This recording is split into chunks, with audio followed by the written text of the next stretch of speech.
Snapping cables, faulty restraint bars, cars running off the track. Today's amusement parks are chock full of potential disaster, but does that stop us from chasing the thrills? Stay tuned to learn all about the world's deadliest roller coaster accidents. The Big Dipper was the central attraction at London's Battersea Park for 2 decades before the wooden coaster took a tragic turn on May 30th, 1972. When the rope hoisting one of the trains broke loose, the carriage line was sent on a backwards freefall that the ride's operator was unable to stop. The tail car came off the rails when it hit a turn in the track, then smashed into the barrier, after which the 2 other cars attached crashed on top of it. 5 children were killed and 13 more were injured. The operator's son, John Collins, explained the ride failure in a 1996 documentary. It was a combination of malfunctions, which shouldn't have happened. One girl who was on the ride and witnessed the catastrophe unfolding described the gruesome accident. The first carriage had just reached the top, and then I think the cable broke, I don't know, and it all came backwards very quickly. The coaster was immediately dismantled and eventually the entire park closed altogether. Survivors of the incident say they still experience mental distress as a result of the gruesome scene. Perhaps the name Big Dipper should just be off limits for roller coasters. This time, the Dipper incident occurred in Omaha, Nebraska's Krug Park on July 24, 1930. A bolt loosened from the coaster, sending 4 cars full of kids and teenagers plummeting to the ground. 4 people were killed and 17 were injured by the crash. The ride was immediately closed.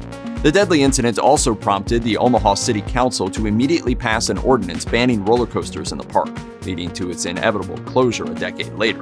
The city later did allow the creation of Peony Park, but that park also saw more than its fair share of fatalities and eventually closed in 1994.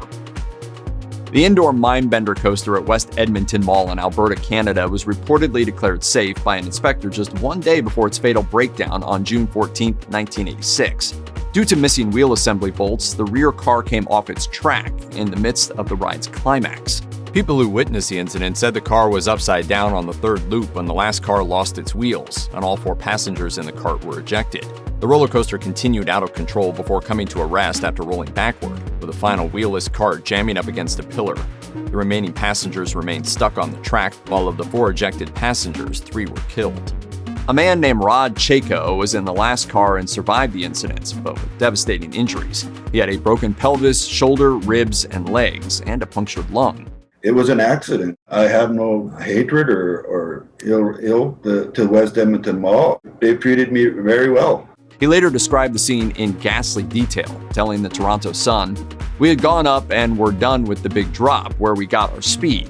We were getting ready to go into the whirly and our car started to fishtail.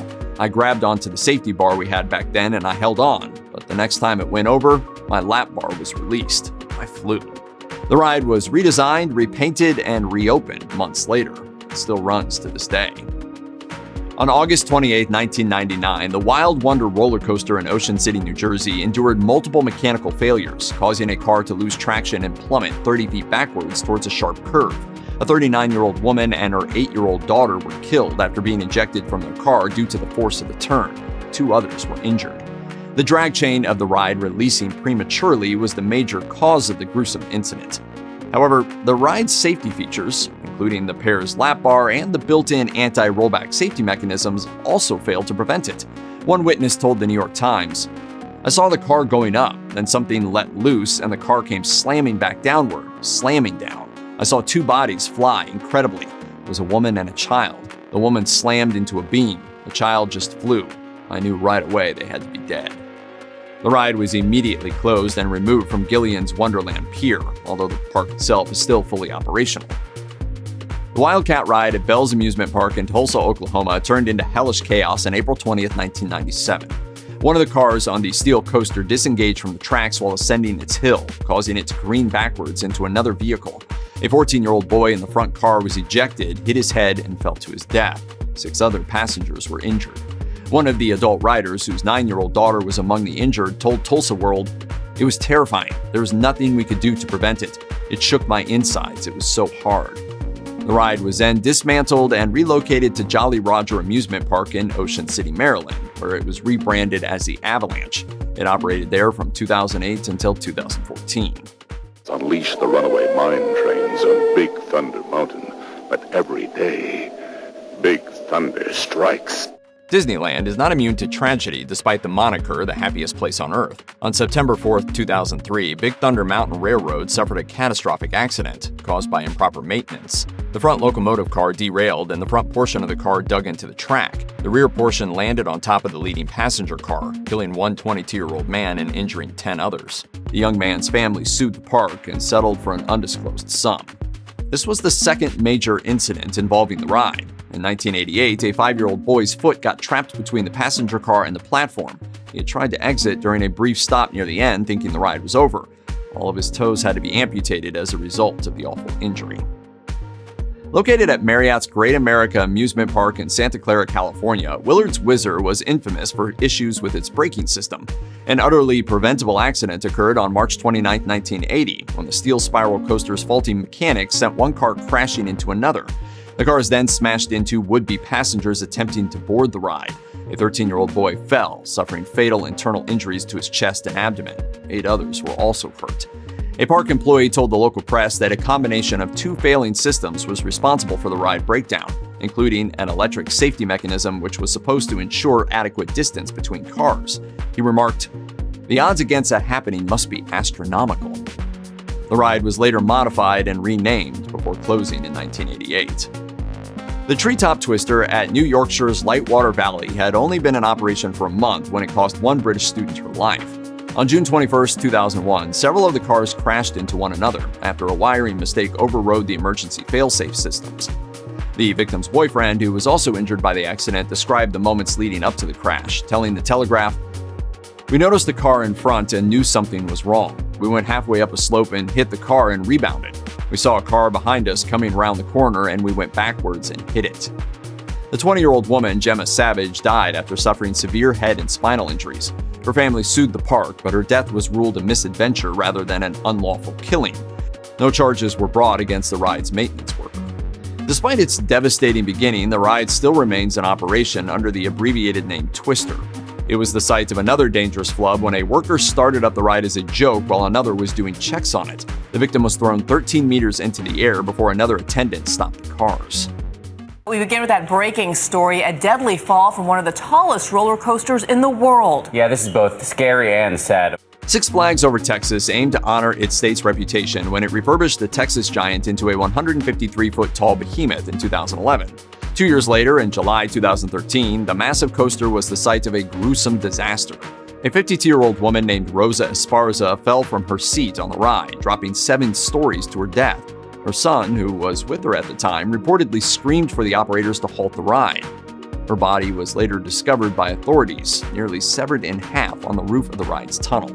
After investigating the cause of the incident, Six Flags ruled out mechanical failure. They did, however, add some new security measures, including redesigned restraints and a test seat for patrons to determine if they would fit in the ride. They reopened a few months later.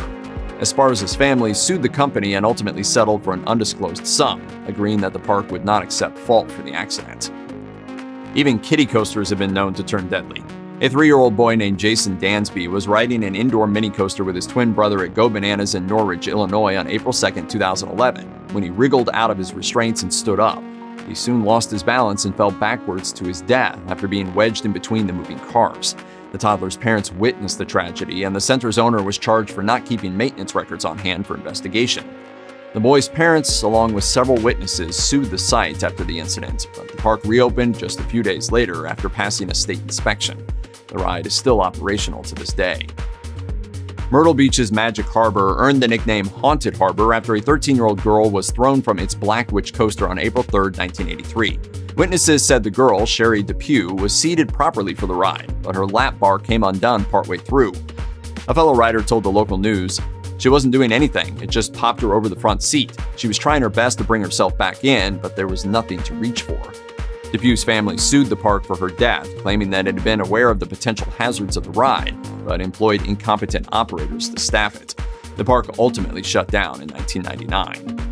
Six Flags over Mid-America in St. Louis, Missouri was the site of a sudden calamity on July 7, 1984, when 46-year-old Stella Holcomb slipped from the standing Railblazer coaster and was flung 20 feet to her death. Her husband Carl, who was also on the ride, was there to witness it. As we made this sharp whip, she was gone, just like that. According to the New York Times, park managers took the opportunity after the incident to tout the ride's safety design, saying, "We have a locked shoulder brace, a knee harness, and a third safety belt that's also locked on top of it, so from a theoretical standpoint, that shouldn't have occurred."